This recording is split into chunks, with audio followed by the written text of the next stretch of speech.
Approbation du... Alors, pardon, les pouvoirs. J'ai le pouvoir de Madame Kalanka Delphine, qui est souffrante, et j'espère qu'elle va aller mieux, notre Delphine, et qui est notre rédactrice du procès-verbal, secrétaire habituelle. Françoise Godichon, j'ai le pouvoir de Monsieur Bernard Moscolier aussi, qui a eu des gros soucis de santé. On lui souhaite un prompt rétablissement. À Jean-Philippe Blot, j'ai le pouvoir de Madame Nadia Kiati à moi-même. Et j'ai le pouvoir de Denis André-Oletti à Madame Bérezet Michel. Est-ce que... Ah non, j'ai oublié encore. Et j'ai le pouvoir de Monsieur Girard Jean-Pierre, esprit d'équité, je le mets, à Monsieur Christophe Rocher de la majorité du conseil municipal. Voilà. J'ai fait le tour des pouvoirs. Vous n'avez pas de pouvoir? Ah, j'attends. Bah, allez à la faire pouvoir, Madame Renaud. Bah, regarde.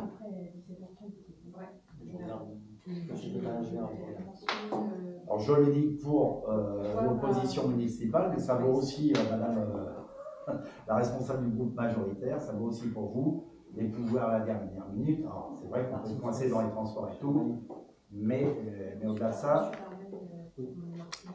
voilà. Donc, si vous l'acceptez, je vous propose le pouvoir de Myriam Brebourg pour, et je vous ferai, ce sera bon content. Ça vous va?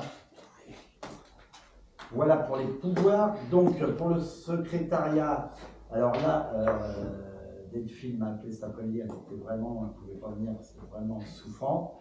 Qui est la plus jeune? Alors, je regarde le plus jeune. C'est Alexis. Qui est le plus jeune? Bah, je sais pas, oui. Chez nous. On y va pour Alexis? Allez. Il y a Merci, un peu dans l'opposition. Enfin, presque.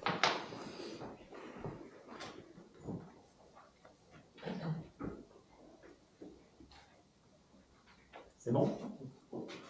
Donc, j'aurai des informations à vous donner en fin de conseil municipal et puis il y a quelques questions diverses qui ont peut-être un trait aussi avec les questions portées à l'ordre du jour du conseil de ce soir. On verra comment on fait. Approbation du procès verbal du 3 juillet 2023. Est-ce que vous avez des remarques? Non. Donc, je soumets au vote. Qui est contre? Qui s'abstient? Qui est pour? N'oubliez pas quand vous avez des pouvoirs de vote unanimité, je pense. Adoption du rapport de la CLECT du 30 juin 2023. Françoise Godichon. La CLECT s'est réunie une nouvelle fois fin juin pour modifier le rapport qui n'avait pas été adopté en première présentation. Le rapport a été remodifié à la suite de la nécessité d'harmoniser les taxes dans les ventes des ordures ménagères. Par contre, pour un certain nombre de communes, il était pénalisant puisque, notamment les communes de la Camille, les communes appliquaient un taux d'enlèvement d'ordures ménagères relativement bas parce que le reste du coût était pris en charge par le budget principal. Or, c'est le budget principal et les anciens taux qui avaient permis de calculer les attributions de compensation. Si on harmonise les taux et qu'on augmente les taux à Magnanville notamment, la commune se retrouvait pénalisée. Elle avait quelque part payé 2 fois les coûts de ces enlèvements d'ordures ménagères. On a repris l'historique de ces coûts pour les réintégrer dans les nouvelles attributions de compensation. Donc vous avez le tableau qui vous détaille quels étaient les coûts historiques et les nouvelles attributions de compensation à compter de 2024 pour un certain nombre de communes, et vous avez notamment Magnanville. Donc la nouvelle attribution sera un peu plus de 290 000 euros. On en avait parlé ici. Le choix pour nous, c'est de conserver le même taux de service, le même nombre de passages, le même niveau de service, avec une augmentation augmentation forcément du taux, mais on n'avait pas souhaité baisser le niveau de service, même si l'augmentation était moindre. C'était délicat de faire augmenter une taxe alors qu'on a moins de services. L'augmentation, elle n'est jamais appréciée par personne, quel que soit ce qu'elle augmente. Par contre, on conservera exactement le même nombre de services. Voilà pour ce qui est du rapport de la CLEP en soi. Et pour qu'il soit validé, donc il fallait ou que les communes intéressées qui représentent 50% de la population ou 50% des communes qui représentent au moins 2/3 de la population approuvent ce rappel. Pour préciser, je vous laisserai la parole ensuite, pour préciser certaines questions, vous savez que la taxe d'ordures ménagères est un débat, c'est pas un débat maintenant, oui, de la communauté urbaine, hein. Si vous regardez les médias dans la période, tout le monde en parle, ça va exploser. Il y a certaines communes qui ont complètement explosé, étant donné que on veut de l'environnement, on veut ramasser les ordures ménagères, on veut les trier. On fait beaucoup de choses, on veut plus de plastique, on veut du verre, ce étant. Bon, après, moi, j'ai un avis, mais bon, après, c'est pas moi qui décide là-dessus. Forcément, ça va coûter de plus en plus cher. Le tri, déjà, premièrement, de mettre du verre à la place du plastique, bon, j'en passe, et des meilleurs. Cela étant, sur la commune, bien entendu, moi, j'ai été très vigilant et je suis intervenu fortement au conseil communautaire. Bon, déjà, la première raison, c'est que nous, on faisait partie de la CAMI à l'époque, et donc, comme tu l'as dit François, c'était pris sur le budget de fonctionnement. Donc, c'est pour ça qu'on avait un taux très faible, à 4,02 de mémoire, ou 4,04, sauf que c'est l'État qui a demandé d'harmoniser, bien entendu, à toutes les collectivités, d'harmoniser le taux d'ordures ménagères avant 2026 ou 2027. Hein. Donc ça, c'est l'État. Et harmoniser, ça veut dire forcément de trouver, et eux, ils avaient fait des propositions, une harmonisation au plus haut, notamment au départ, le groupe de travail qui a travaillé sur le groupe de travail déchets, pardon, on était arrivé à 9%. Il faut savoir qu'il y en a qui payaient sur la collectivité, qu'on connaît bien, la communauté urbaine, 11, voire plus de 11% de taxes d'ordures ménagères, mais ça, c'est leur histoire, voilà. Et nous, la plus basse, il n'y avait pas que nous, mais la plus basse, c'est celle des communes de la CAMI, et notamment, il y a Poissy dedans, on a payé très bas. Donc, harmoniser, forcément, on a harmonisé, il fallait trouver un juste milieu, qui a été trouvé à force de débat. Au départ, on voulait le mettre à 9, et là, on est à 7,52. Ce qui veut dire que oui, pour les Magnan-Lillois, ils vont passer de 4,04 pardon, à 7,52, forcément. Ça, c'est la première raison, mais moi, j'avais demandé aussi qu'on ait le même taux de service. Je vous l'avais proposé ici, parce que j'estime qu'à un moment donné, en plus d'augmenter, c'est pas nous qui augmentons, mais la TOM à la collectivité communauté urbaine, en plus, si on leur baissait le service, alors là, c'était le concombre. Au-delà de ça, moi, je pense qu'il faut qu'on continue aussi à travailler avec nos administrés, parce que si on veut faire du vert, excusez-moi, VERT, si on veut de l'écologie, si on veut moins de transport de poubelles, de camions qui polluent énormément, j'en passe et des meilleurs, même si j'ai fait par ma responsabilité à la communauté urbaine, en tant que président de la commission d'appel d'offres, passer un gros marché où on tend que les camions soient au GNB, c'est ça, je ne me rappelle jamais, ou voir l'électricité, c'est bon, les ponts qui polluent moins. Cela étant, si on reste dans la situation actuelle, forcément, c'est compliqué. Donc voilà, et puis ça a des coûts supplémentaires. Hein. Le plus gros budget de la CU, un des plus gros budgets, c'est les ordures ménagères, il faut le savoir. Hein. Je rappelle aussi qu'on a du tri, hein, pendant que je parle des ordures, j'ai un camion Sécure qui passe devant moi, mais on a aussi la chance sur la commune d'avoir 2 déchetteries, une à Montclaville et une à Buchelet.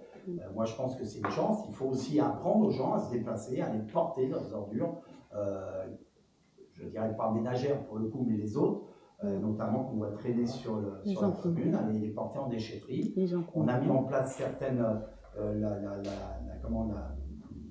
dépose à la demande, la dépose d'ordures ménagères à la demande aussi, ça existe maintenant. Tout ça a des coûts supplémentaires, il faut être clair. Hein. Moi, j'y suis pour rien, je le dis bien.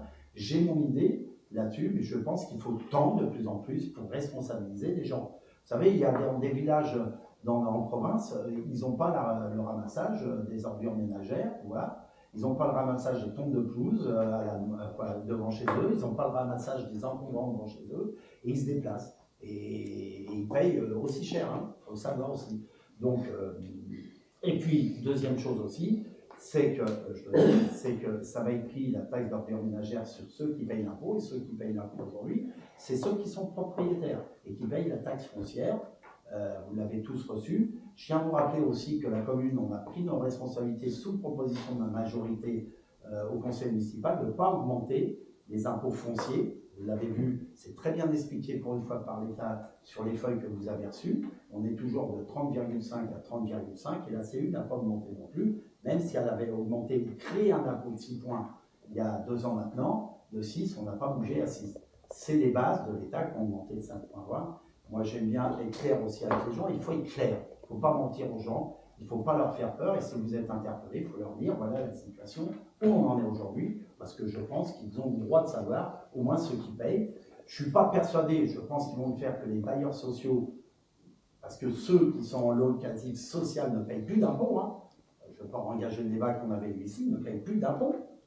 Aujourd'hui, hein, il n'y a que les propriétaires et ceux qui souffrent aussi. Il y a des des propriétaires qui souffrent énormément. J'en vois de plus en plus qui viennent de faire nos demandes au CCAS, qui ont aussi des factures d'impayés, je l'avais dit.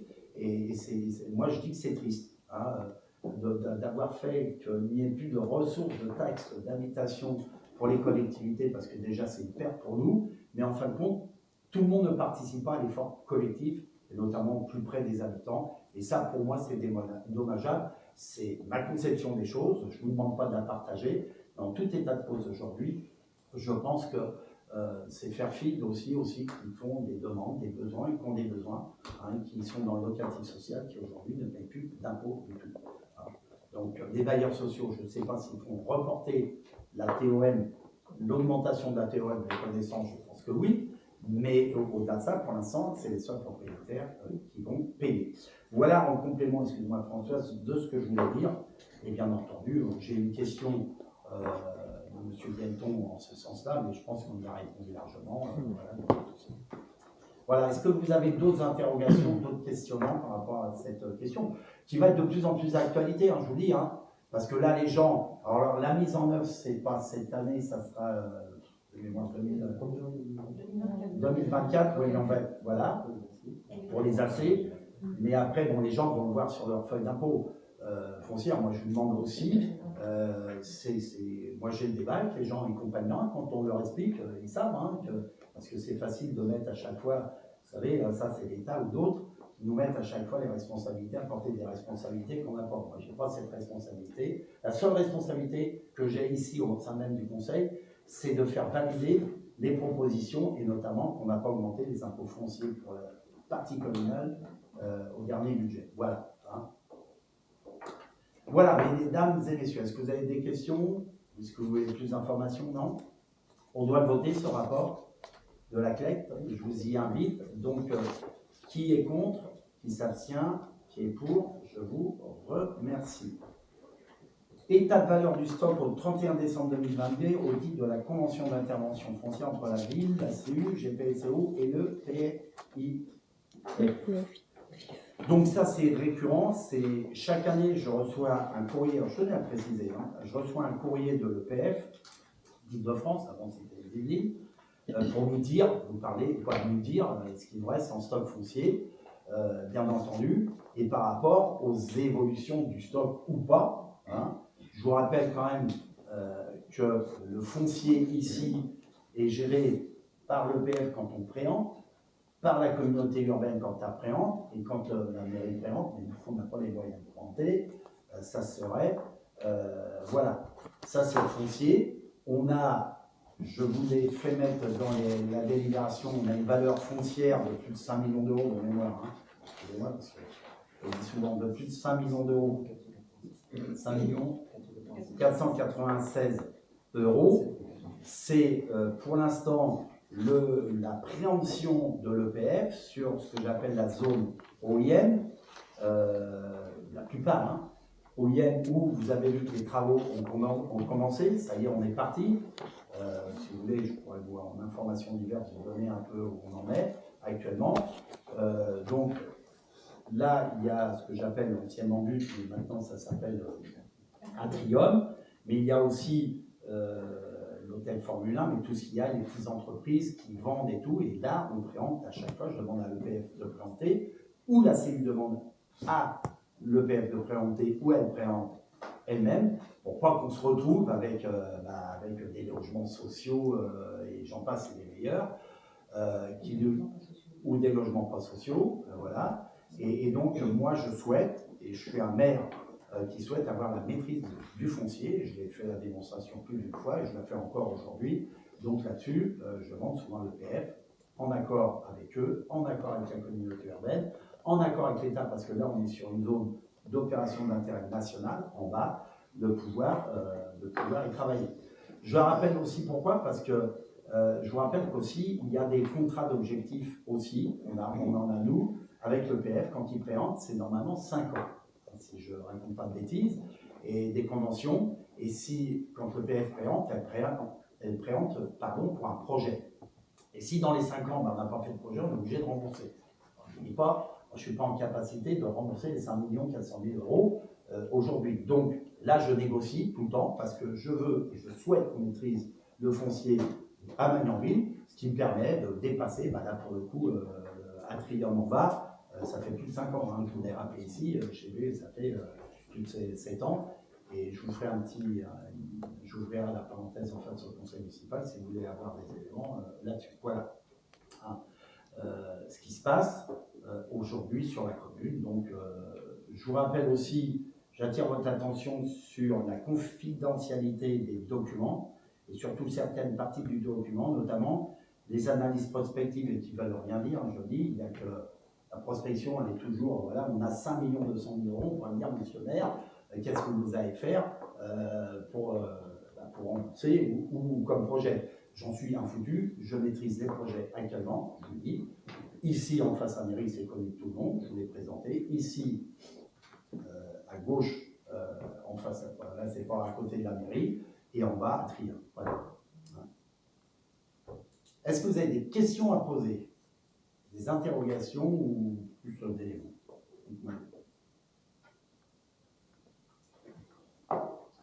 Alors, je suis obligé, je ne sais pas de l'acter, de toute façon, ce n'est pas une délibération. On prend avec des éléments que je vous ai donnés, en sachant que c'est récurrent, c'est chaque année. Et puis je vous le dis sincèrement, c'est que des éléments qui ne bougent pas, parce que là, on n'a pas bougé depuis. Là, ici, il n'y a pas eu de préemption.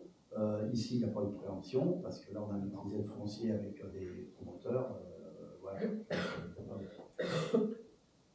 Voilà, mesdames et messieurs, membres du conseil. Si vous n'avez pas d'autres questions ou réflexions, je vous propose d'acter par un vote. Voilà. Voilà. Ou on reconnaît qu'on a pris acte, si vous en êtes d'accord. On est d'accord? C'est toujours compliqué ces informations-là, mais bon, pas compliqué à régler. Ressources humaines, finances, modification du tableau des emplois communaux. Donc là, sur la modification des emplois communaux, comme je l'ai dit en introduction du conseil municipal avant l'ouverture, par rapport à la police municipale, que je souhaite et que la majorité municipale a souhaité construire pendant ce mandat-là, et il n'y a pas que ça, je vous rappelle que je vous avais vu à l'époque, les membres de l'opposition municipale, pour vous présenter le projet que j'avais, et qui était porté aussi par ma majorité, de dire qu'on ne crée pas qu'une police municipale, on a aussi un plan d'investissement important sur la vidéoprotection, et puis aussi de continuer, bien entendu, à faire de la prévention et de la médiation, parce que j'y crois beaucoup. Je vous rappelle aussi, j'ai regardé, on a travaillé avec le commissaire dernièrement, et Mounir, je pense que tu étais là et que tu as eu les mêmes informations, c'est que, alors je m'en gargarise pas, sincèrement, mais quand il y a eu les événements, dans les gros événements, on a eu des émeutes, Magnanville est une des communes qui a eu le moins de problèmes. Le moins, je ne dis pas qu'on n'en a pas eu, on s'est fait cramer, excusez-moi, quelques haies, où j'étais sur place avec mon adjoint, Mounir, on n'a pas eu de voiture de brûlée, de mémoire, des poubelles, des containers, mais est-ce que c'est important à noter, à acter? Bah, si vous avez d'autres, moi c'est ce qui m'est remonté, hein, juste des containers et quelques haies, et ça a été vite éteint. Sachez-le quand même, bon, je ne fais pas, hein, attention, hein, je ne fais pas cocorico parce que ça, aucun maire peut le maîtriser, mais dans le même temps, on était sur le terrain, notre police municipale était sur le terrain, j'y étais moi-même, nos ASVP et notre policier municipal étaient sur le terrain et on a fait aussi beaucoup de médiation. Je salue aussi ceux, mes adjoints, qui ont été auprès des écoles, auprès des parents, les rencontrer, pour qu'ils fassent attention à leurs enfants, parce que c'est eux qui ont quand même la première responsabilité des enfants, c'est pas moi, et ni les professeurs des écoles. Voilà, je tenais à le souligner parce que c'est important. Pour revenir à notre délibération ce soir, donc on crée 2 postes de policiers municipaux. Alors, gardien brigadier me demander pourquoi, hein, ça doit être c'est le grade. Donc aujourd'hui, il y en a 2. Donc on va supprimer aux organismes paritaires 2 postes d'ASVP, hein, si j'ai bien compris, et on crée ces 2 postes de policier municipal. Pour vous donner tous les éléments, moi c'est encore une discussion, hein, je n'ai pas tout tranché, mais je vous ai vu. J'ai vu M. Girard, qui est excusé ce soir aussi, et puis ma majorité. Sur le plan médiation, prévention, sécurité, on irait, je voudrais aller jusqu'à 5 policiers municipaux. Parce que déjà, on a 3 écoles, parce que dans le même temps, il y a des congés, et puis parce que aussi dans un autre temps, on a beaucoup de mal, pardon, pas très, à pouvoir recruter, et il y a beaucoup de turnover aussi dans les polices municipales. Donc voilà, hein, si on arrive à la fin du mandat, on va en avoir 4, là on en a 2, là on est en, peut-être, hein, je dis pas, mais on voit qu'on va recruter un 3e, mais après ça va être dur, hein. Ça va être dur, et toutes les communes sont logées à la même enseigne, même ceux qui avaient des polices municipales, dont Rony, dont Buchelet, ils sont vraiment en grosse difficulté, que ce soit le Garchon aussi, il y a toutes les communes. Donc ils nous disent, toi tu as du pot de recruter, alors c'est vrai qu'on prend forcément dans d'autres communes. Hein. On a une chance, c'est que l'INE ne voulait pas comme police municipale, ce que j'ai cru comprendre, mais bon, ça on a récupéré la policière municipale de l'INE. Mais voilà, ça va pas être vrai à chaque fois. Voilà, et puis enfin, c'est scolaire, c'est la création d'un poste de rédacteur dans le cadre d'une promotion. Est-ce que vous avez des questions par rapport à ça? Des interrogations? Ok, je vous remercie. Je soumets au vote. Qui s'abstient? Oh, pardon, excusez-moi. Oui. Excusez-moi. Est-ce qu'on peut envisager aussi d'inclure des administrés dans ce processus de médiation? C'est une question. J'avais déjà, j'aime pas faire ces réponses-là, à moitié répondu à l'époque. J'étais pas très. Vous voulez parler des voisins vigilants? Non. Pas nécessairement, non. Alors, déjà, j'avais répondu à l'époque sur les voisins vigilants. Ça me faisait peur. Et il y a beaucoup de communes qui reviennent en arrière là-dessus. Parce que la problématique qui se passe avec les voisins vigilants, déjà, c'est une adhésion. Il faut savoir, je ne sais plus combien c'était à l'année. Mais au-delà de ça, c'est qu'on peut se retrouver avec des personnes qui adhèrent à ça et qui se prennent, excusez-moi du terme, un peu pour des cow-boys. Et ça, c'est compliqué aussi à gérer. Moi, je le vois, hein, sur Magnanville, il y a des gens qui sont excédés parfois par rapport à du voisinage, parce que ça fait du bruit. Voilà, ils sont prêts à sortir le fusil pour aller calmer. Bon, je leur dis, attendez, vous savez, quand on est maire, il faut savoir le nombre de rendez-vous. Là, je reprends ma vie, mon attache auprès des Magnanvillois, depuis longtemps, mais je la prends et je recommence à avoir les mêmes rendez-vous. Mais c'est normal, donc on essaye de faire de la médiation. C'est mon rôle aussi. De faire de la médiation, de leur dire on ne va pas sortir un fusil à chaque fois qu'il y a un voisin qui fait du Java chez lui, parce qu'il voit du terme. Donc voilà, moi c'est ma crainte, Après, avoir dans les quartiers, sur un appui, comment ça s'appelle, la fête des voisins, hein, c'est pour une fois par an. Mais moi j'ai dit la fête des voisins, ça nous fait aussi connaître nos voisins. Moi quand je pars en vacances chez moi, je vous l'avais déjà dit, j'ai tous mes voisins. Je leur laisse mes clés, puis qui regardent et puis qui font attention. Je pense qu'il faut redonner du sens à la sociabilité. Vous voyez, c'est important. Moi, j'y crois vraiment, parce qu'on est dans une société aujourd'hui, quand vous voyez ce qui se passe, moi, ça me fait peur.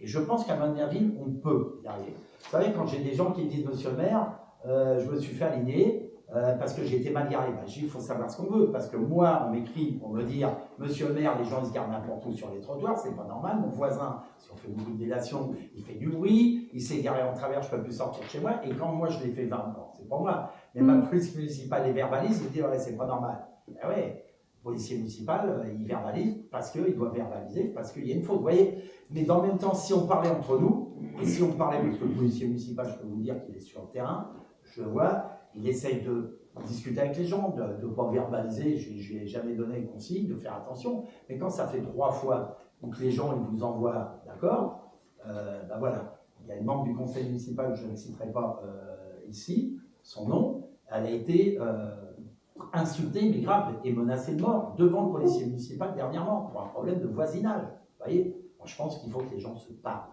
avant d'en arriver là. Et ça, il faut qu'on l'inculque. Alors, on a fait des voisins, mais on peut avoir des réunions de quartier.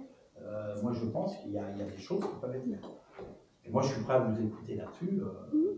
Tout ce qui est bon pour faire qu'on ne passe pas à l'extrême. Voilà. Parce que moi, ma carte, et puis vous savez, je vais vous dire, je finis là-dessus, on a vécu les attentats ici. Hein. Vous avez vu qu'actuellement, parce qu'il y a le hors PV, s'il vous plaît. Voilà, moi j'ai été très très sollicité par les médias, les médias télévisés. Je ne veux pas parler de ça.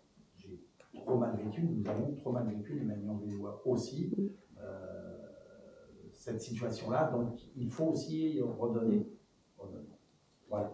Donc, en fait, si je l'ai évoqué, c'est parce qu'en 2005, quand il y a eu ces grosses émeutes urbaines, par exemple sur le Val-Fouré, qui était un peu pressenti comme lieu effectivement de gros mouvements, en fait, ce sont les mamans qui spontanément descendaient le soir pour essayer de discuter avec leurs enfants, hein, et ça a permis d'empêcher beaucoup de choses. Madame Gelpin, j'ai parlé là, tout à l'heure des émeutes, demandez à mon adjoint à la sécurité, à la prévention, ce qu'il a fait comme boulot.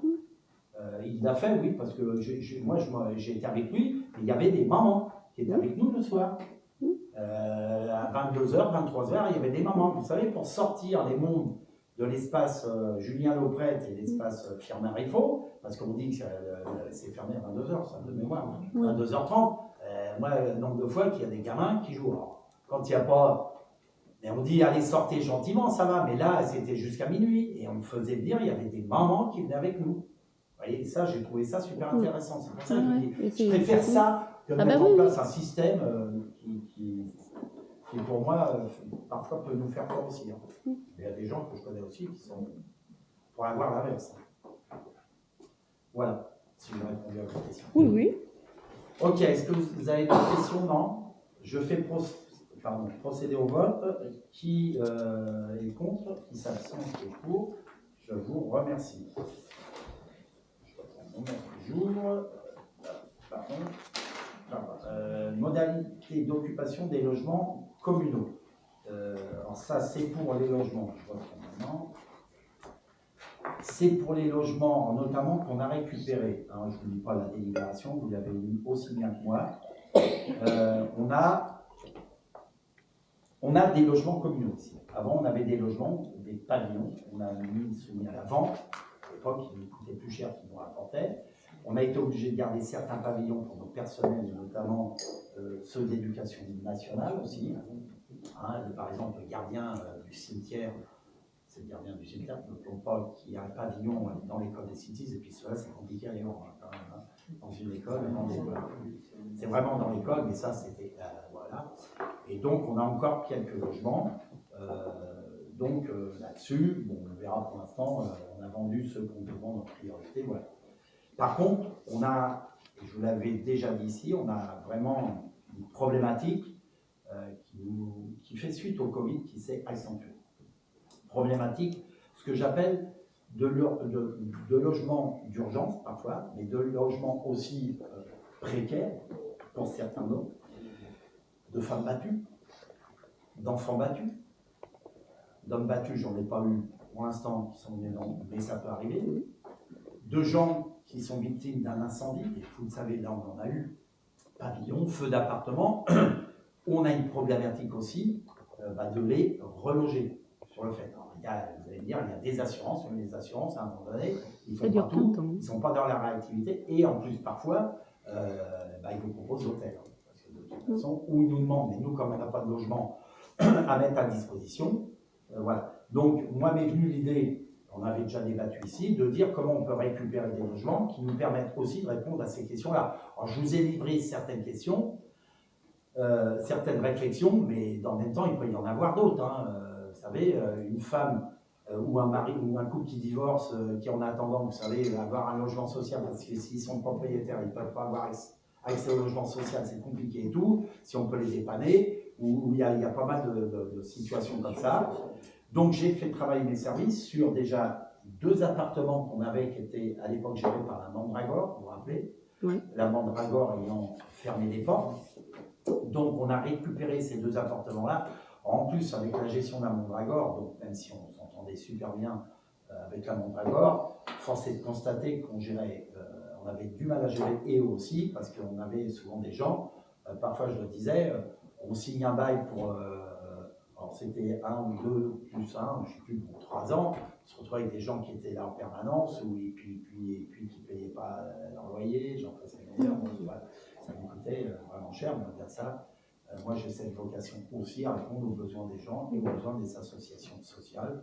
Bon voilà, ça s'est fermé, donc on a récupéré ces 2 logements-là, on a fait faire quelques travaux dans ces logements-là, parce qu'ils étaient dans un sale état. Je pense qu'on va refaire un petit peu, je sais pas si mais voilà, pour qu'ils soient quand même corrects.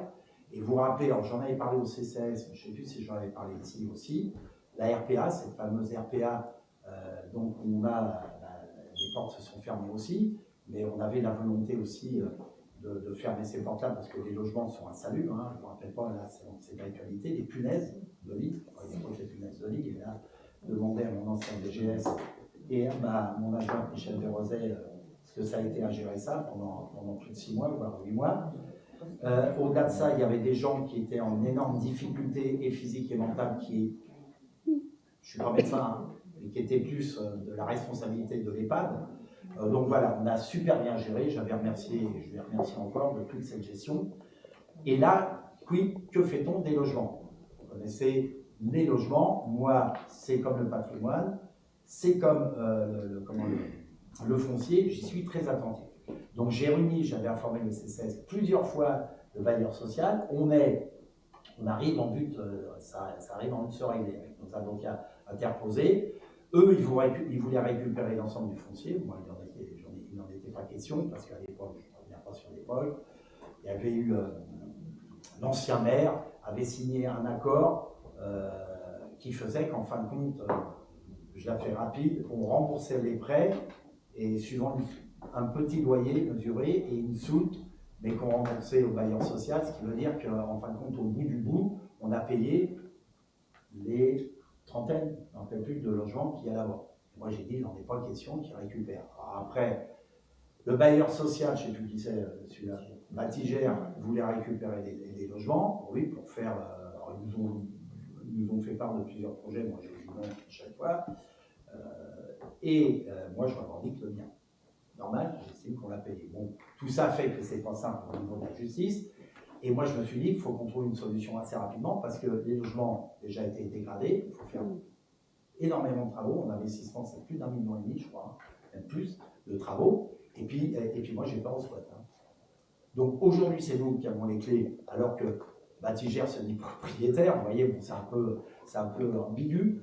Et dans le même temps, c'est nous qui avons tout camouflé. C'est nous qui essayons d'entretenir à l'extérieur pour que ça fasse pas, que ça soit pas squat. Je ne sais pas si ça se dit, mais bon voilà, et squatter.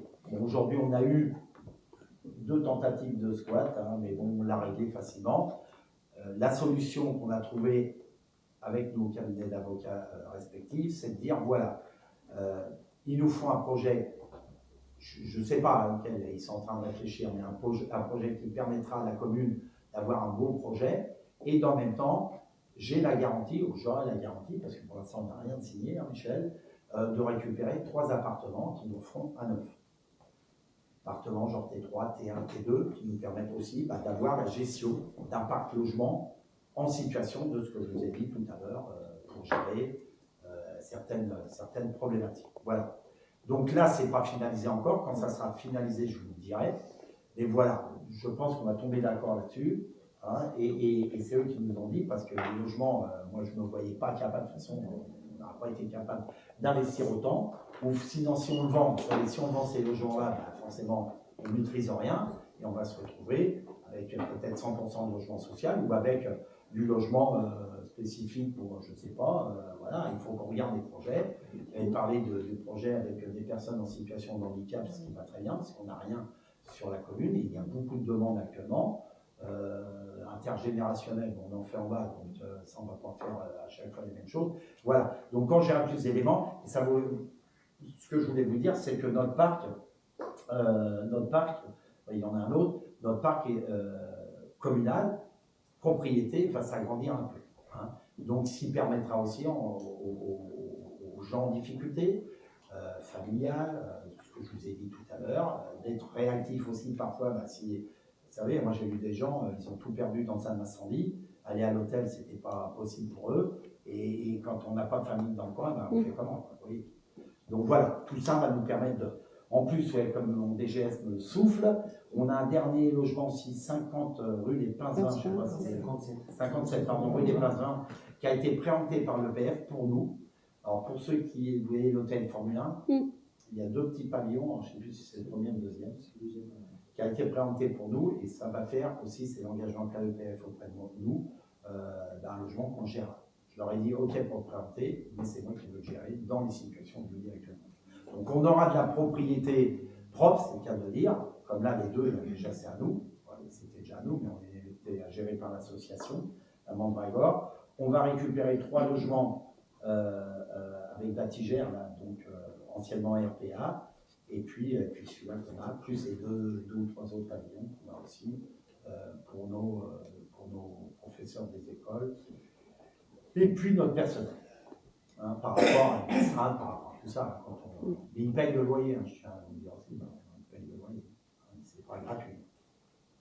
Même si c'est des loyers, je dirais, permettent de, parce qu'on leur met par exemple le gardien du cimetière, il monte aussi l'astreinte, bon, il y a tout ça, donc il veut dire qu'il a un loyer, on dirait, mais il paye un loyer. Voilà. Est-ce que vous avez des questions? Allez-y, madame Gelpin. Oui, donc là, vous parlez donc bien de convention d'occupation précaire. J'ai pas compris, excusez-moi. Vous parlez bien de convention d'occupation précaire. Tout à fait. Donc, je voulais savoir déjà dans un premier temps comment se passait l'identification des candidats. Comment vous étiez interpellé ou là-dessus, comment se passait le cheminement. Peut-être ça risque de pas vous plaire ou de vous choquer. Les situations particulières, c'est toujours le maire qui les gère. Toujours en lien avec mon adjoint au CCAS parce que c'est des situations particulières. Et j'ai le droit aussi, le droit entre guillemets, de ne rien dire et c'est normal. Vous savez, je vais vous dire, un des impayés EDF, j'en ai 2 par semaine actuellement. 2 par semaine. Je connais les gens et ça c'est le rôle de maire. Je n'irai pas jamais, je peux vous dire, en voyant comme agent, jamais, même au CCAS, hein, pour ceux qui siègent, jamais je dirai des noms, c'est normal. C'est de la confidentialité du maire. Donc là-dessus, oui, je gérerai. Si vous avez des propositions à me faire, mais je recevrai les gens, mais je ne vous dis pas que je les prendrai sûrs, parce que y a des situations très dramatiques sur les communes et aussi à Maine-en-Ville. Soyez-en sûrs. Voilà, c'est une gestion du maire. Okay. C'est pas pour dire je gère, parce que c'est moi qui les ai, c'est moi qui les ai en rendez-vous. C'est des gens souvent qui, vous savez, les gens qui sont en grosse difficulté, on les apprécie avec Michel Desrosiers par les impayés. Par les impayés. C'est les gens qui viennent jamais vous voir. Par contre, il y en a d'autres qui viennent souvent demander, hein, parce qu'ils connaissent les règles, et ceux-là, je ne développe pas. Et je les connais, mais je tairai leur nom. Bah, bien sûr. Par exemple, j'ai des expulsions là, sur la commune, je ne suis pas un maire, c'est mon ADN, je ne souhaite pas expulser les gens. Là, il va y avoir une expulsion, parce que je ne peux pas faire autrement, parce que c'est la santé, et la santé mentale et physique des gens qui sont, qui vont, et là je ne peux pas avoir, et c'est compliqué pour moi, pour moi, pour tous les maires, je pense, et c'est compliqué, vous savez, quand on arrive vraiment au bout de ça, c'est énormément compliqué. c'est énormément compliqué et ça ne fait pas plaisir. Au moins pour le maire que je suis, parce que j'aime pas ça.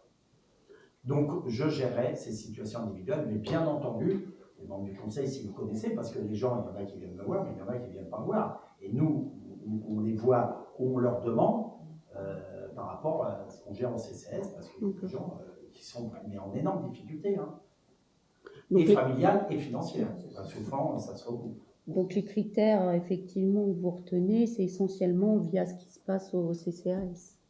Ah non, pas ce qui se passe. Pas ce qui se passe. Parce qu'il y a des gens qui sont aussi en dehors de la commune, qui sont en situation de souffrance aussi, que l'État m'envoie, le préfet, que d'autres communes m'envoient, parce qu'on travaille aussi ensemble avec d'autres communes. Vous voyez, bon, je ne non, parce qu'à force de mais forcément, on regarde de très près. On regarde de très près. Vous savez, quand il y a des gamins qu'il faut absolument, parce que des cas de problématiques familiales, je l'appelle comme ça actuellement, mais il y en a, c'est faramineux, quoi. Parfois, on me demande d'agir pour prendre un gamin au collège de Magnanville, parce que, et j'ai pas de lien avec, bon, je joue aussi, quoi, je fais, par rapport à la famille, mais ça peut être une famille d'un village à côté, parce que j'ai des membres, et c'est normal, on se rend aussi entre mères, ça me paraît juste, et ça me paraît juste. Puis j'aurais encore une petite question, si je peux. C'est fait pour ça. C'est dans le nom de cette convention, donc d'occupation précaire, en termes de durée. Donc, je pense que ça sous-entend que la durée, elle va être calée sur l'évolution de la situation. Tout à fait, vous avez parfaitement osé. Et ça, je verrai ça avec mon adjoint et mon DGS. J'ai déjà des situations, hein, je ne vais pas en cacher, hein, parce que là, j'ai déjà des situations. Et ce que je vous demande aussi, parce que les uns et les autres, on peut connaître aussi des gens, mais vous ne connaissez pas la situation des gens. Donc je vous demande d'être très discret par rapport à ça. Parce qu'il y a des gens, déjà, qui ont du mal à faire la démarche. Alors, en plus, si on les attaque et on leur dit, attendez, c'est qui ça, pourquoi ça et ça, sincèrement, ça ne serait pas juste. Et c'est pour ça que je dis, ça sera de ma responsabilité. Parfois, je n'en ai pas beaucoup, mais là, pour celle-là, je la prends. Mais cela étant, ce n'est pas une responsabilité simple et facile. Hein. Il y a encore une. Allez-y. Donc, les familles qui sont en grosse difficulté, je vais résumer ça sous un terme socio-économique. En termes de dispositif d'accompagnement, il y aura un dispositif quelconque de mis en place. Alors, il ne faut pas tout confondre. Là, on va gérer la question logement. Après, ces gens-là, on les amène par un suivi. Il y a le suivi du CCS, il y a des demandes d'aide au CCS, il y a des gens qui n'en veulent pas. Il y a des gens qui n'en veulent pas, et heureusement. Quoi, je dis non, heureusement, mais parce que je ne sais même pas comment on ferait, hein, on se pose des questions aujourd'hui, hein, pour ceux qui sont CCS, là, le budget, il est explosé, on ne peut pas. Hein. On les dirige aussi vers l'assistante sociale. L'action sociale, Michel, je peux répondre, hein, il y a pas mal de... Voilà. En fait, il faut aussi cibler les personnes, si elles sont âgées de plus de 60 ans au moins, les personnes de l'âge des assistantes sociales, c'est l'accompagnement qui se fait. Oui. Et c'est vrai que c'est l'action aussi du CCAS, et puis c'est vrai qu'à l'accueil, c'est surtout bien réceptionner les appels téléphoniques et pouvoir les retranscrire. Donc on peut recevoir ou des mails ou des appels téléphoniques. En fait. Et ce que je voulais dire par rapport au logement, c'est qu'on va quand même conventionner et mettre en place un process, un cadre bien précis. On reconduit d'une certaine manière, tous les 3 mois, tous les 6 mois. Enfin voilà, c'est quelque chose qu'il va falloir travailler. On ne va pas mettre en place l'occupation comme c'était avec la Mandragore. Parce que, en fait, la Mandragore, on avait une subvention de la Mandragore pour que les logements soient occupés. La seule chose, c'est que les personnes qui venaient sur ces appartements devaient rester ponctuellement un certain temps, parce que la Mandragore devait leur trouver des logements. Et c'était des logements en fait précaires pour eux, avec l'option d'arriver dans une autre ville. Voilà. Et au lieu de rester que 6 mois, 8 mois comme c'était prévu, 3 ans après, ils étaient toujours là. Et en fait, ça bloquait. Et voilà, c'était difficile de leur trouver pour eux un logement. Et en fait, ce sont des familles qui s'y installaient, et c'est vrai qu'on s'est retrouvé avec cette problématique de logement qui devenait, on va dire, insalubre. Mais dans l'occupation, on a retrouvé les logements une fois qu'on ils ont été libérés, il a fallu les refaire. Il fallait les refaire obligatoirement. D'accord. Oui, puis voilà, il fallait les évoluer ou autre, mais... Après, comme l'a dit Michel, on ne peut pas, c'est pour ça que je vous dis, c'est des situations à chaque fois très individuelles. On ne peut pas, je ne peux pas vous dire ce soir si ça sera un bail précaire ou pas. Il y a des gens, par exemple, dans l'urgence, vous voyez, dans l'urgence, la femme, elle s'est fait sortir de chez elle, virer de chez elle, frappée par son mari ou son conjoint, les enfants battus. Il me faut tout de suite la réactivité de logement d'urgence. Je ne peux pas vous dire que je vais faire une convention de, je ne sais pas, on verra. Mais en même temps, le but, c'est de l'aider pour qu'elle puisse prendre appui. Et vous savez, des gens comme ça, si vous leur dites, je vous prends, mais je vous fais un bail précaire de 2 mois et vous partez. Moi, je connais bien le problème. Ah ben, en plus, hein, vous savez. Hein. Donc là, vous les enfoncez encore plus. Bien entendu, ça dépendra des gens. J'ai des situations aujourd'hui à régler, c'est pour ça que je vous dis, qui me permettent à plus ou moyen terme, pas long terme, mais ça dépend ce qu'on appelle le long terme, de pouvoir régler une situation. Mais voilà, ça se règle au coup par coup. Quelqu'un qui a vu son appartement, et attendez, on ne va pas avoir 50 000 logements, hein. Son appartement, comme j'ai vu au CED, moi j'étais embêté, hein, sincèrement, je ne savais pas quoi faire, je les ai aidés. Un maximum avec le CCAS, mais la famille, vous perdiez toute une vie dans un incendie, mais les gens ils réfléchissent pas. Hein. Vous n'allez pas leur dire, bah, tiens, je vous mets un logement, on verra. Les gens ne leur disent pas tout de suite, voilà, on fera une convention, moi je les laisse souvent après, et puis après, voilà, mais combien de temps? Je leur dis, bah, attendez, je vous loge, et puis dans 15 jours, vous êtes barrés. Hein. Non, on a les mêmes. Puis ça serait pas normal. Excusez-moi. Oui, monsieur. Est-ce que je peux me permettre de vous demander une suspension de séance de 3 minutes pour qu'on discute avec notre groupe? Oui, il n'y a pas de souci. Est-ce que je peux juste poser une dernière question avant? Moi, je fais ce que vous voulez. Hein. Alors, parce que j'en ai plein sur le sujet, forcément. Donc, ce sera convention ou bail précaire? Je ne sais pas. Je ne sais pas. Je ne peux pas répondre Ouais, ce soir. parce que la convention, a priori, on ne peut pas la reconduire. Je ne sais pas. Ça dépendra de la situation des gens. Ça dépendra de pas mal de choses. Je ne peux pas vous dire. Non, mais parce qu'effectivement, c'est pas la même. Voilà, on va voir. De toute façon, on rentrera bientôt dans le vif du sujet parce qu'il y a plusieurs situations là que j'ai à gérer. Sachez aussi, hein, vous savez, quand on dit logement social, heureusement qu'on a du logement social aussi à Magnanville. Je vous rappelle, pour loger, vous connaissez très bien, des gens en grosse difficulté, en très grosse difficulté, parce que le bail du logement social est un bail quand même très bas. Après, ça dépend ce qu'on y met comme logement. Mais, et je pense que la volonté de l'État, et là pour le coup, j'ai toujours été d'accord, d'imposer aux communes un pourcentage de logements sociaux. C'est tout à fait normal. Alors parfois, quand on peut me taxer de dire ouais, vous bétonnez, vous faites du logement social, c'est une loi, il faut en faire. Il y a des gens qui couchent dans leur bagnole. Pour ça, je vous dis, on aura des situations rapides. Moi, j'ai des gens qui travaillent, qui dorment dans leur bagnole. Je ne peux pas l'accepter. S'il y a des gens ici autour de la table qui peuvent l'accepter, tant mieux, moi je ne peux pas. Ou tant pis. Moi, je ne suis pas là-dessus. Je ne peux pas l'accepter. Donc, dans ce cadre-là, on est très, très vigilant. Très vigilant. Vous voyez? Et c'est vrai pour tout le monde. C'est vrai quand on fait un programme ici pour nos aînés souffrent. Il y a des aînés qui souffrent aujourd'hui, qui n'arrivent pas à joindre les deux bouts. Moi, je vous le dis. En plus, ils payent du foncier. En plus, bon, je ne pas tout à exploser entre l'essence, oui, c'est le cas de le dire, ça fait ricocher.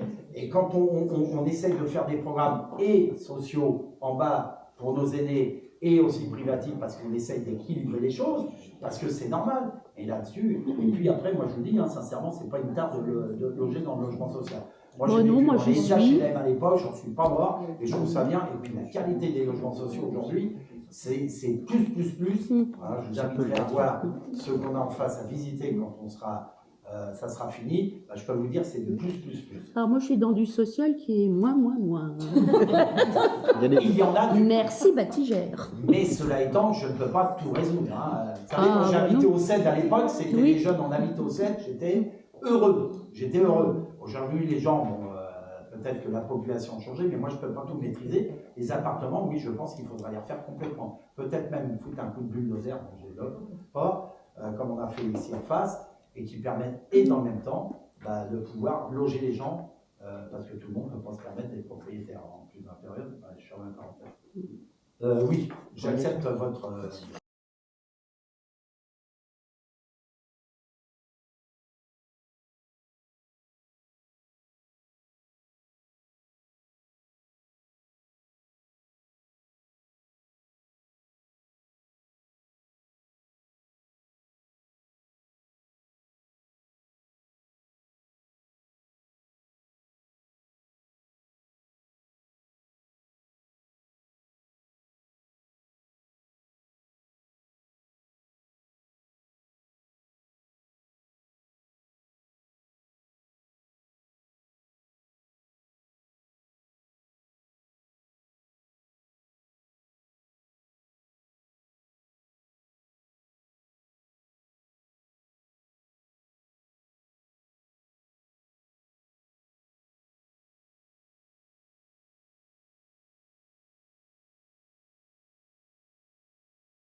Est-ce que je peux avoir de l'eau, s'il te plaît?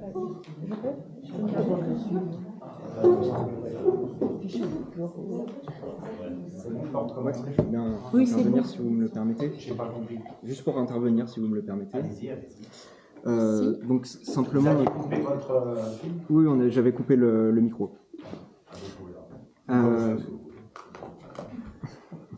Dites-moi. Donc simplement, on voit bien effectivement qu'il y a encore un certain nombre de choses à acter sur cette décision. Ce qui nous semble un petit peu problématique, c'est effectivement le fait qu'il y ait une seule personne qui décide. Alors, c'est problématique en règle générale, hein, c'est pas précisément dans ce cas-là. Nous, ce qui nous semble quand même adapté, c'est qu'effectivement, on a déjà le CCAS qui prend des décisions, des fois d'aide spécifique sur des personnes, sans pour autant que ça soit des décisions où on sache exactement de qui on parle. On décrit juste la situation et le CCAS vote. Ce qui serait, d'après nous, nécessaire, ce serait à minima qu'il y ait une commission, même si elle est très restreinte. J'entends bien le problème de discrétion, il n'y a pas de souci là-dessus, et de confidentialité. D'ailleurs, au CCAS, ce qui est dit au CCAS est confidentiel, on n'est pas censé en parler en dehors. Mais en tout cas, de notre point de vue, il faudrait à minima quand même qu'il y ait une commission, même si elle est très restreinte, pour discuter de ces sujets-là. Quoi qu'il en soit, on va voter pour cette délibération, quoi qu'il arrive. Il n'y a pas de Je veux dire, sujet. M. Galton, je me suis exprimé, j'ai dit que c'était de la responsabilité du maire. Vous savez, après, vous pouvez dire les responsabilités, il n'y a pas que celle-là. Oui, au CCAS, on ne parle pas de nous. On nous donne des grandes orientations politiques. Il n'y a pas de souci là-dessus. Par contre, moi, je ne souhaite pas que ça soit dilué. Déjà, premièrement, ici, ça restera que si, voilà, je vous ai demandé de la confidentialité par rapport à ce débat-là. Vous savez, moi, quand je travaille en confiance, je travaille en confiance. Je vous l'ai dit déjà, et je vous le redis, je n'ai pas confiance en vous. Parce que dès qu'on vous donne des éléments, ça ressort sur la place publique. Et donc, quand je n'ai pas confiance, je ne donnerai pas plus d'éléments, M. Gueuleton. C'est clair, il y a du rôle de l'opposition politique, constructive.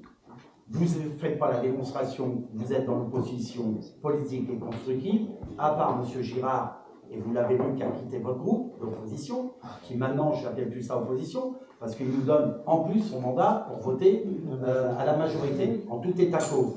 Deuxième chose, dès que je dis quelque chose ici, je lui donne des éléments, c'est pour ça que je vous ai écrit. Je m'en rappelle avant les vacances, je vous ai écrit suite à un courrier de M. Chambord, qui taxe, qui ment, qui fait peur à la population. Moi, je ne suis pas dessus là. Je dis la vérité aux gens. Je ne mens pas aux gens et je ne veux pas leur faire peur parce que dans la situation vécue aujourd'hui, ils ont déjà peur, ils ont la crainte du lendemain et vous en mettez à chaque fois ils bougent. Donc non, je n'ai pas confiance en plus en vous. C'est clair. Et ça, c'est du ressort du maire. Voilà, je réponds à votre question. Donc, il n'y a pas de commission. C'était pas une question, c'était simplement notre avis sur la question. Bien entendu, vous en soyez... Je vous réponds à votre Très bien. questionnement. Pareil, c'est une question. Vous me demandez si où je pourrais créer une commission. Non. Je vous le dis, je vous ai informé ce soir de ce que je faisais. Et dans ce cadre-là, je l'ai démontré plus d'une fois parce que je reçois beaucoup de gens. Et puis en plus, sincèrement, je pense que s'il y en a un ici qui reçoit les administrés, c'est bien moi. Hein, vous voyez, et qui est connecté en direct avec les administrés, c'est bien moi. Ceux qui et celles et ceux qui vont sur le terrain, et notamment quand il y a un incendie, que les gens ils sont dans la misère, c'est moi. Ceux qui reçoivent les femmes battues ou les enfants battus, c'est moi. Celui qui a essayé de régler, je ne la fais pas au François Hollande, c'est moi. Sauf qu'aujourd'hui, la question, elle est posée au maire. Elle ne vous est pas posée ni en termes d'opposition, ni en termes de majorité. Je l'ai dit à ma majorité, je leur ai dit à l'ensemble du conseil municipal, ici, il y a des questions qui sont tranchées par le maire, et c'est normal. Et ça fait partie de la voie et de la vie démocratique. Voilà, monsieur le maire, ma réponse. C'est votre choix. Donc, je ne sais pas si je devais la faire, si je la fais voter. Donc, qui est contre? Qui s'abstient? Qui est pour? Je vous remercie. Ensuite, j'ai... C'est quoi? Ah oui, alors là, je vais laisser mon adjointe aux finances parler de la M57. Et Isabelle, vous l'avez déjà présenté. Allez, à toi. Alors, il s'agit simplement de valider la mise en place d'une nouvelle Par nomenclature contre, excusez-moi, François. Ce que j'ai dit, j'aurais fait mieux aussi de redire, c'est mieux. Si vous avez quelqu'un ou une situation particulière, vous venez m'en parler. D'accord? Je vais pas vous faire une commission dessus. D'accord? On est bien d'accord, c'est bien entendu. Donc, c'est pour les questions d'ouverture de porte, parce que vous êtes membre élu, mais vous venez m'en parler. C'est moi qui le repérerai et qui trancherai la question. Excusez-moi. Je ferme la parenthèse. Je reprends. Pour ne pas être taxé d'être. Je sais ce qu'on va me sortir après. Donc voilà. Donc il s'agit de passer du plan comptable M14 au plan comptable M57 qui permet quelques assouplissements, notamment sur la gestion pluriannuelle des crédits et qui autorise les mouvements de crédits de chapitre à chapitre. Voilà, en gros, des changements. Parce qu'on est obligé d'adopter le nouveau plan comptable. Et puis, dans la foulée, il change les durées d'amortissement des immobilisations. On a la possibilité maintenant de les mettre au prorata temporis. Donc c'est en deux délibérations. On applique le plan M57 et on aura la possibilité de modifier les durées des amortissements des immobilisations. Purement comptable. Notre directive prise des finances derrière. Est-ce que vous avez des questions? Pas moi en tout cas, la M57, je maîtrise pas, je préfère vous dire. Non, c'est compliqué pour tout le monde. Est-ce que vous avez des questions, des réflexions, interrogations? Non? C'est bon? Enfin, c'est bon, je ne sais pas si c'est bon, mais bon. On autorise l'adoption, là je fais voter non. Donc, qui est contre? Qui s'abstient? Qui est pour? Je vous remercie. Et dans la foulée, les amortissements.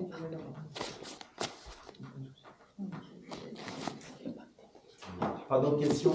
Qui est contre? Qui s'abstient? Qui est pour? Je vous remercie. Jeunesse et sport,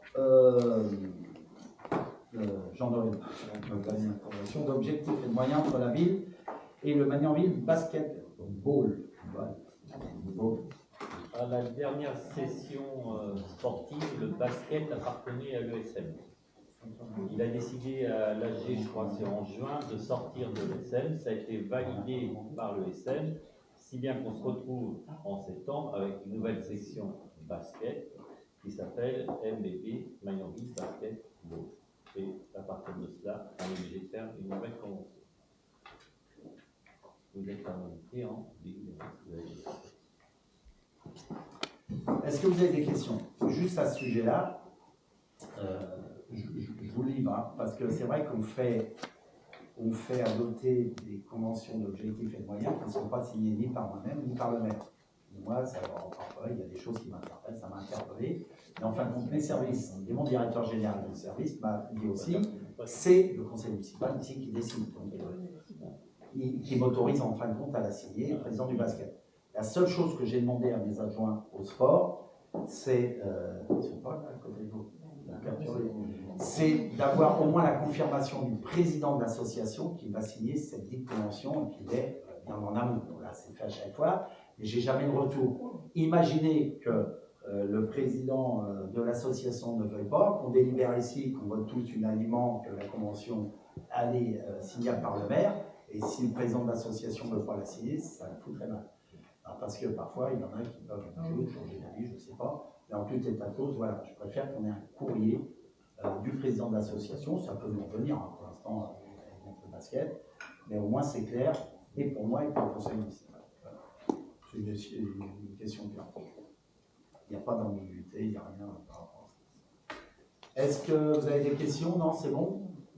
Je vous la soumets au vote. Qui est contre? Qui s'abstient? Qui est pour? Je vous remercie. Et dernière convention de l'ordre, quoi, dernière convention jeunesse et sport, convention partenariat entre la ville et le comité d'organisation du Paris-Camembert. La course Paris-Camembert a fait son retour l'année dernière après 8 ans de hors Magnanville. L'année dernière, on a expérimenté ce qui pouvait être fait, et là, on partirait sur une convention signée pour 2 ans.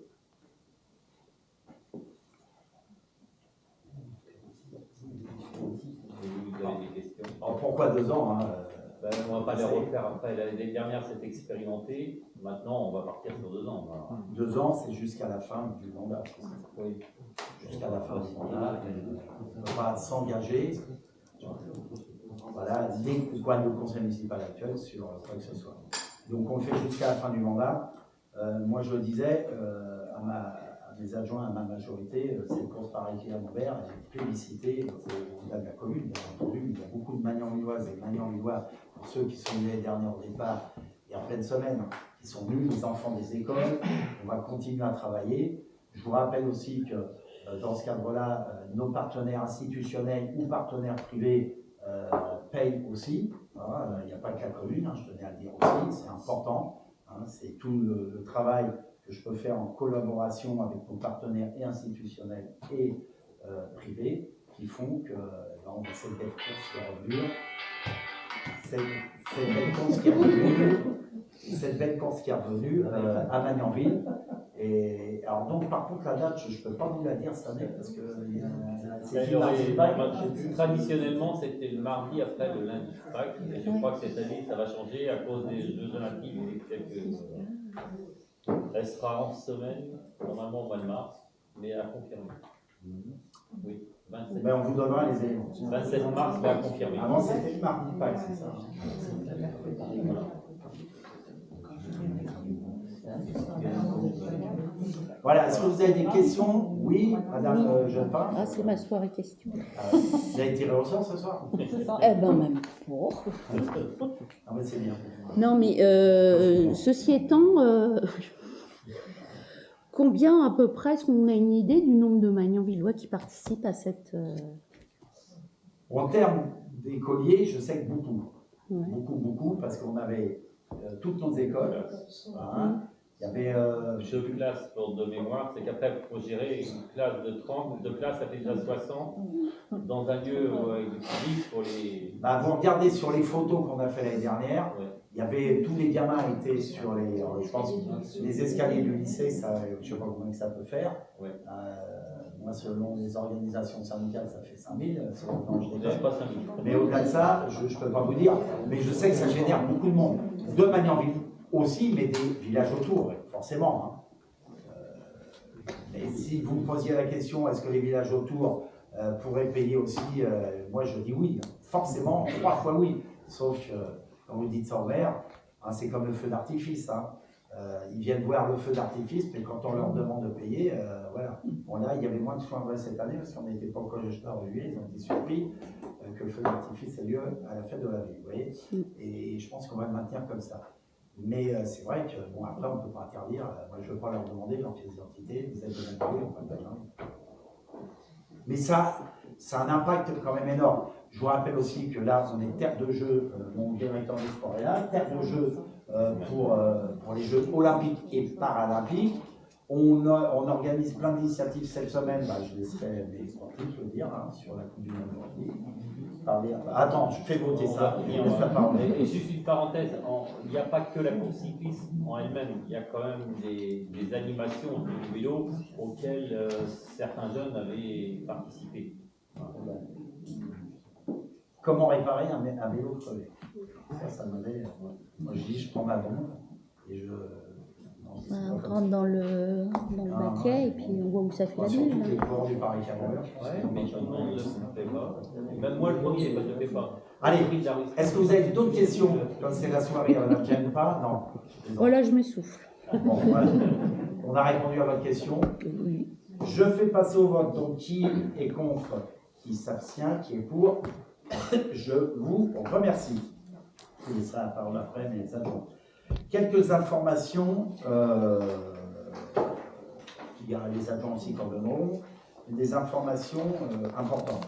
Comme vous le savez, je pense que vous n'avez pas écouté dans les médias, il y a eu un terrible séisme qui a frappé le Maroc le 8 septembre dernier.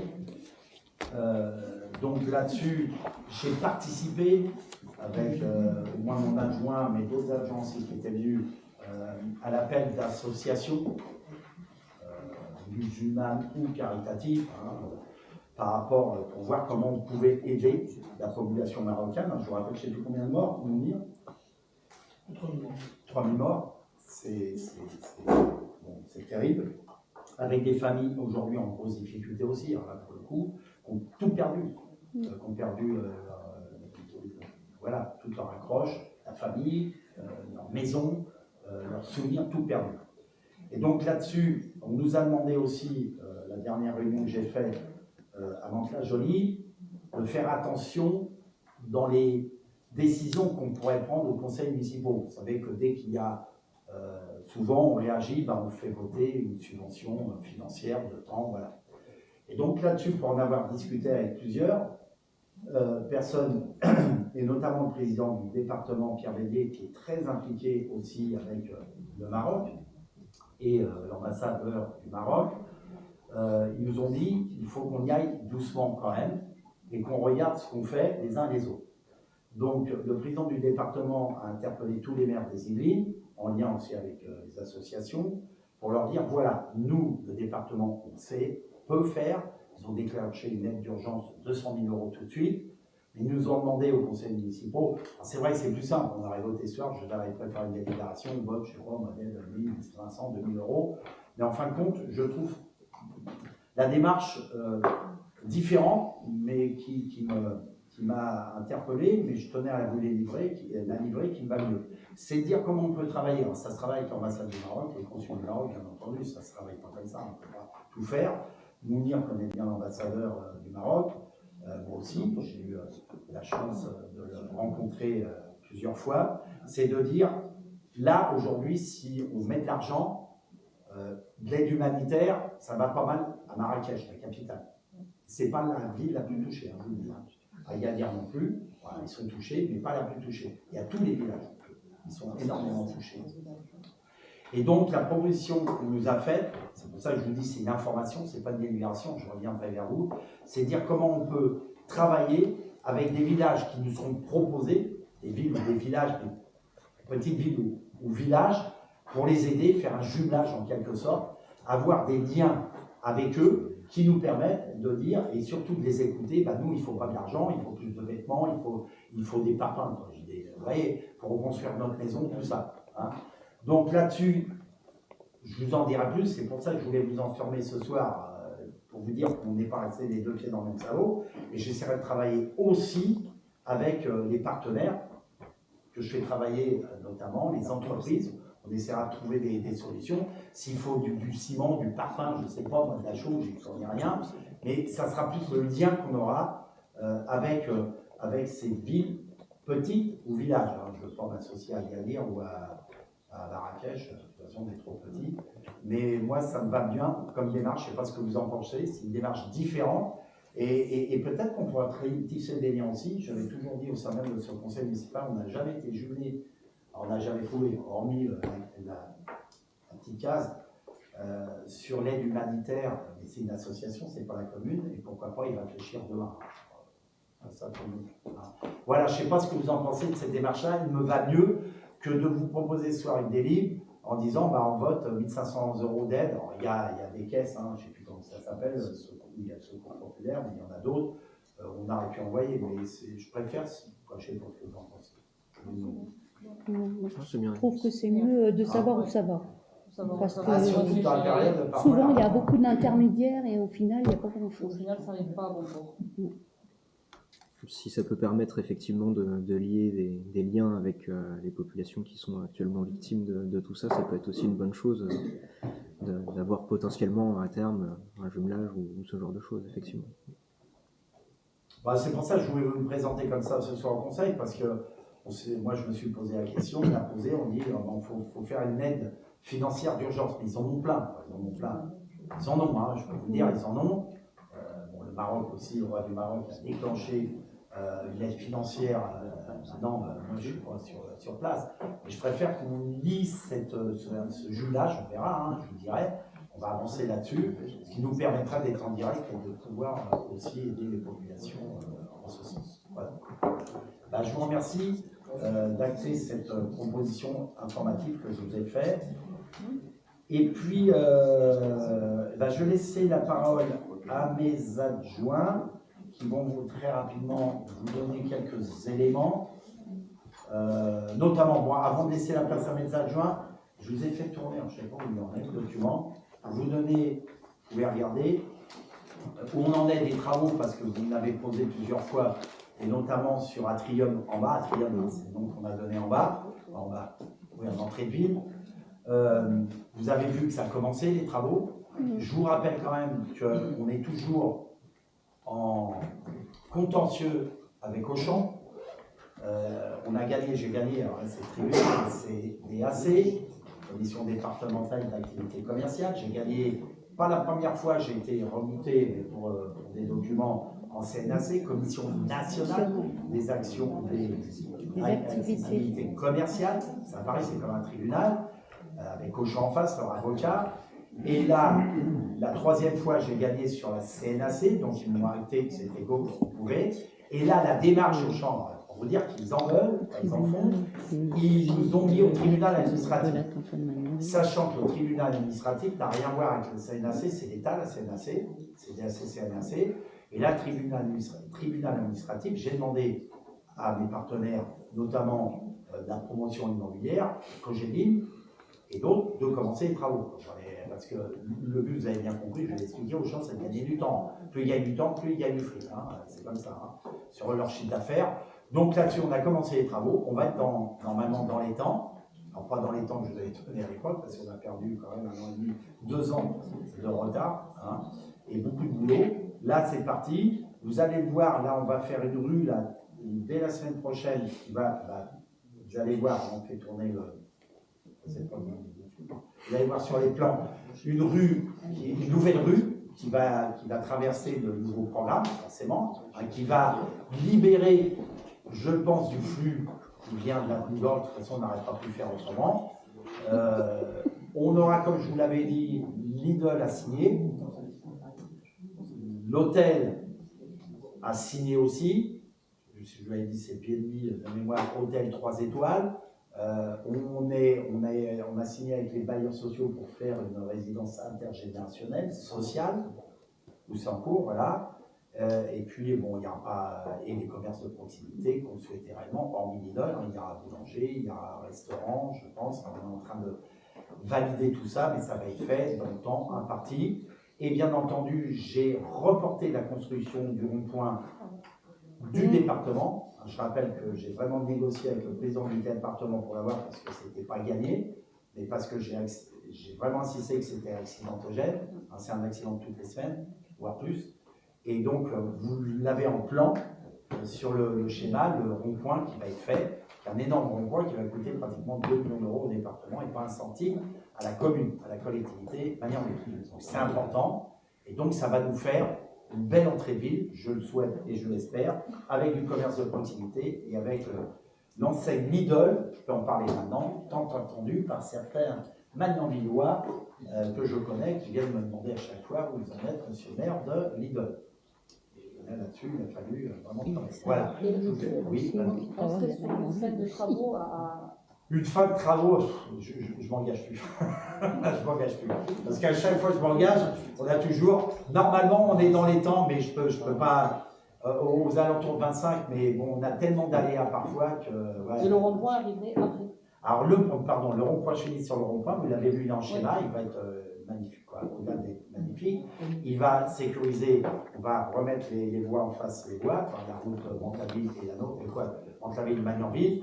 Il sera réalisé à partir de mai l'année prochaine. Quand les gros travaux de gros camions, là, là aussi, hein, il faut appeser, hein, quand on fait des travaux, on salit. Hein, moi, je ne sais pas, hein, s'il y en a qui savent, qui ont déjà fait des travaux chez eux, qui n'ont jamais rien sali, ils sont forts. Hein. Quand on a des camions, des 19 tonnes qui passent avec des kilos et de la terre, forcément, ça fait un peu, mais ils nettoient tous les jours. Et donc, l'année prochaine, à partir du mois de mai, normalement, jusqu'au mois d'octobre. Alors là aussi, on va être en plein travaux, les gens, forcément. Faites attention aux dates avant je dis normalement, mai à octobre. Mais c'est pas gagné, il y a 4 mois de travaux pour le rond-point. Voilà. Pour ce qui était de ma part en titre informatif. Allez, mes adjoints, Michel, sur les belles sorties seniors que tu as fait, Octobre Rose, il y a tout ça. Octobre Rouge, je vais parler d'abord de la semaine bleue. Je vais parler d'abord de la semaine bleue, c'est la semaine pour les seniors, c'est une semaine que l'on organise tous les ans avec le CCAS. En principe, la semaine bleue démarre le 2. A démarré le 2 octobre, c'est-à-dire aujourd'hui. Et en fait, on avait reporté la journée en fait, où on accompagne les seniors. D'habitude, on la faisait toujours au mois de juin. Et là, on l'a fait maintenant fin septembre. Et je la fais vraiment avant la semaine bleue, de façon à pouvoir passer le flyers pour que tout le monde soit au courant aussi de ce qui s'organise au moment de la semaine bleue. Donc on a fait déjà cette première sortie accompagnée avec Daniel auprès des seniors. Nous sommes allés sur Amiens sur la journée de service, ça s'est vraiment très très bien passé. Et on a été très plébiscités parce que d'habitude on a à peu près une cinquantaine de personnes qui s'inscrivent. Et cette année on a eu 70 personnes qui se sont inscrites. Les premières, dans les dates d'inscription, c'est le 12 septembre, première inscription 8h30 à l'ouverture de la mairie, 50e inscription à 9h20. C'était un voilà, je crois qu'à l'accueil, ils ont été débordés, c'était un peu compliqué. Et c'était frustrant pour les personnes qui sont arrivées à 10h parce qu'elles sont arrivées le jour de l'inscription et ils étaient déjà en mise d'attente. Donc avec Michel, on a travaillé, on a essayé de voir au niveau du budget CCAS, d'augmenter, on a essayé de trouver un deuxième quart, pas possible, parce qu'on s'est dit 20 personnes, comme ça en liste d'attente c'est compliqué. On a réussi à avoir un quart beaucoup plus grand. Bon, après il y avait aussi les ortillonnages en visite, donc il a fallu organiser. Ça s'est fait vraiment dans les derniers jours, hein, ainsi que on va dire le restaurant. On a réussi à ce qu'il y ait 60 personnes qui viennent, 10 personnes qui sont restées en liste d'attente. C'était quand même mieux que ces 20 personnes. Et vraiment, c'était une belle journée. Je pense plébiscité par les personnes qui sont venues. Il a fait beau. Et puis, bon, Amiens, c'est une belle journée, c'est une belle ville. On va presque une journée. Dans le cadre de la semaine bleue, donc le flyer, ça a été distribué. Il y avait donc, entre autres, il y avait la journée pétanque. Après, demain, il y a la marche bleue, il y a de la fabrication et la dégustation de tisane. Sur l'EHPAD, parce qu'en fait, on est aussi avec l'EHPAD de Léopold Bélan. C'est vrai que pour la sortie d'Amiens, on a eu 3 personnes de l'EHPAD qui sont venues. Donc, bon, c'est vrai qu'on essaye vraiment de faire des choses avec aussi Magnanville, mais Magnanville et la fondation de l'EHPAD Bélan. Il y a également une socio-esthéticienne qui intervient, donc ça c'était une première cette année. Elle intervient sur Léopold Bélan et on a essayé d'avoir des créneaux aussi pour les Magnanvillois. Donc c'est quelque chose qu'on a réussi à mettre en place le plus rapidement possible parce que c'était complet, ça a été complet très rapidement. Il y a des jeux de société intergénérationnels, des activités physiques adaptées. Il y a également la Croix-Rouge qui intervient pour les gestes qui sauvent. Alors maintenant, c'est vrai qu'avec cette journée du samedi où j'ai pu le mettre en avant aussi, tout ce qui se mettait en place, on a eu des inscrits. On a également le ciné-goûter vendredi, le spectacle de théâtre, parce qu'on a les 4 arts qui invitent gracieusement en fait, les seniors à venir. C'est une pièce de théâtre de Fédo, il me semble, c'est ça. Et il y a également sur la médiathèque une exposition photo qui s'appelle Photo Rictus. C'est mis en place par l'association Vélo Stratégie et ce sont en fait des photos qui sont prises avec des personnes qui sont en situation de handicap et leur encadrant, enfin leur référent, et ils font chacun un rictus. Ce sont des photos qui sont vraiment, on ne peut pas savoir qui est qui, pour ainsi dire, parce que dans le rictus, voilà, tout le monde se ressemble. Et donc, je vous invite aussi à aller à cette exposition parce que franchement, c'est une expo que j'avais vue l'année dernière, un peu plus d'un an. J'avais vraiment demandé à ce qu'on puisse, voilà, qu'on puisse la faire en tous les cas sur Magnanville. Donc là, c'est dans le cadre de la semaine bleue. J'insiste sur je voudrais vous informer en tous les cas qu'il y a un bus qui s'appelle le bus Santé Femmes qui va donc vous l'avez peut-être lu dans le bulletin municipal. Le bus Santé Femmes viendra la journée du 17 octobre, sera sur la rue des de Magnanville à Mantes-la-Ville. En fait, au 35 rue des Craviers, juste en face des Restos du Cœur. Donc c'est un grand bus qui permet en fait aux femmes, donc on va vous en parler autour de vous.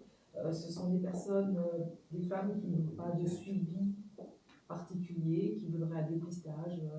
Vous avez une infirmière comme moi, il y a une infirmière, psychologue, il peut y avoir des médecins, et à partir de là, il peut y avoir des dépistages qui peuvent être au niveau bilan ophtalmo, bilan auditif. Il distribue des kits, enfin bon, il y a aussi une psychologue pour aider l'écoute. Donc en fait, on a mis la journée où les Restos du Cœur sont ouverts. On sera associé avec les Restos du Cœur pour que tout le monde puisse être informé. Mais en tous les cas, c'est gratuit et c'est du dépistage pour des personnes qui ne vont pas avoir de médecin ou qui se disent ça va me coûter cher, je ne peux pas.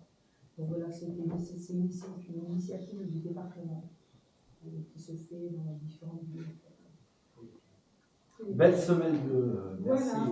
Michel. Et Octobre Rose, on a parlé. Octobre Rose, Vous partirez avec votre petit. Octobre Rose, novembre, c'est ça? Ouais, c'est novembre. Oui, mais ils ont gardé le nom, j'ai cru comprendre. Et voilà. Alors, en fait, novembre. Cancer du sein et de la prostate. Ils ont fait la parité. La santé mentale, la prostate. Et cancer de testicule aussi. Et je vais traiter. Ah bon, non, mais il faut le savoir. Et le novembre, pourquoi? Parce qu'en fait, c'est destiné aux hommes. Et parce que pour la prostate et la santé mentale aussi. La santé mentale, je l'ai dit. Pour les hommes. Et en fait, pourquoi novembre? Parce que en fait, les hommes sont invités au mois de novembre à porter la moustache. Et c'est la thématique novembre. Voilà. Il n'y en a pas beaucoup qui portent la moustache. Très bien, Michel. Super, très bien. Et il y a aussi autre chose, je continue, donc il y a une opération Brioche qui aura lieu le vendredi 13 octobre. Je pense que Daniel peut avoir peut-être la main aussi, parce que c'est mon fidèle bras droit et je pense qu'elle aime bien aussi pouvoir expliquer ce qui se met en place. On a comme d'habitude les jeunes du club ado de Magnolie qui passeront voir les personnes dans leur pavillon. Il y aura également à la médiathèque de 18h30 à 18h. D'habitude on le fait à la mairie, là, mais cette année on fera la médiathèque. C'est dans le cadre aussi du pavillon. Et puis il y aura également au complexe sportif de 16h30 à 19h. Voilà. Et la marche rose. Et la marche rose qui aura lieu samedi. Oui, à Buchelet. Samedi. Et nous aussi, on en a une. Oui, Avec le panel. Nous, on en fera une aussi. oui, si, vous m'en faites. Allez, mes adjoints, est-ce Je que vous avez continue, j'ai une dernière chose. Samedi 7 octobre, non mais samedi, il y a quand même samedi 7 octobre après-midi, pour les personnes, en fait, c'est l'initiative qui part d'Emmaüs. Il y aura un camion en fait, qui sera garé sur la place Mendes France, à plusieurs camions. Et donc, si vous avez besoin, vous voulez déposer des vêtements, si vous voulez déposer voilà, des choses qui vous entrent dans votre domicile, c'est Emmaüs qui sera là de 10h à 17h ce samedi 7. Et on a placé du côté de Mendes France parce que venir avec son véhicule, il sera peut-être chargé, il faut le décharger. Faire attention, j'avais déjà dit, sur toutes les solidarités qu'on a fait ici, on s'en a aperçu, notamment par rapport à l'Ukraine, c'est pas un vide-grenier, quoi. Je tiens à dire, parce qu'il y a des gens qui... un vide-grenier ou une déchetterie. Je pense que, voilà. Mais ça, Nous, quand on a vu des brosses à dents utilisées pour c'est l'Ukraine, dégueu. sincèrement, ils sont gonflés, les gens. Moi, sincèrement, ça m'a fait mal. Bon, enfin, il faut le dire, c'est pas ça qui va arriver. Les adjoints. On finit ce côté. Non, bah vas-y. Pour nos élèves de nos écoles, le jeudi 5 et le jeudi et vendredi qui vient là, ils ont rugby. Donc c'est parce qu'en écho à la Coupe du Monde. On projette aussi le film Sur l'honneur, on va voir va le faire pour l'honneur. Pour l'honneur, je crois que les voix, c'est deux villages qui sont. Raconte pas le film. Merci pour venir sur le. Pour l'honneur est un film, j'ai eu la chance, pas de le visionner, parce qu'on avait fait une initiative avec la direction des sports sur la Coupe du Monde de rugby. Bon, tout le monde sait que je suis un ancien rugbyman et que c'est un sport qui m'a toujours fait vibrer. Et on a la chance d'avoir la Coupe du Monde de rugby en France. Sachez quand même que j'ai eu l'occasion avec le directeur des sports de rencontrer Philippe Guillard, ça ne vous dit peut-être pas, mais qui est un ancien champion de France de rugby avec le Racing, ancien international, et qui plus est producteur de films. Il avait fait le Fils à Joe, ça vous parle peut-être plus, il est passé sur Canal+, qui parle du rugby aussi, avec des acteurs de renom, et notamment il continue avec la nouvelle équipe, et sans raconter l'histoire. C'est pour l'honneur, c'est un très beau film qui va passer sur Canal+, mais qu'on propose de passer à nos écoles autour du rugby, et puis aussi à la population, tout public. Très, très... Il parle de la... On parlait de la sociabilité tout à l'heure, il parle de l'aide à ça à partir du sport, et notamment du rugby. Ça peut être vrai dans le football, mais du rugby, vous verrez, c'est un très beau film. On a vu la bande-annonce, il y a fin, c'est tout. Et on a encore. Voilà. Mais très bonne initiative, monsieur le maire adjoint, sur la Coupe du Monde de rugby et tout ce qui se passe autour des JO. Et on aura notre marche donc, sur Magnanville qui regroupera la marche rose, la marche bleue, November et le 20 avec le club des ados et le SM marche. Donc, ça sera diffusé, je pense, sur les réseaux sociaux. Oui. Donc le 20, juste la veille des vacances. Ok, c'est bon, Jean-Noël? Oui, après 2024, il y aura pas mal de choses, mais on reste déjà à 2024. Mesdames et messieurs les adjoints, bon. Vous aviez porté des questions diverses, mais je pense que dans le débat, il a répondu. C'est pour ça que j'ai regardé rapidement, je pense qu'on a répondu. Donc s'il n'y a pas d'autres questions, eh ben, je clôture ce conseil municipal. Je vous remercie. Passez une bonne soirée. Prenez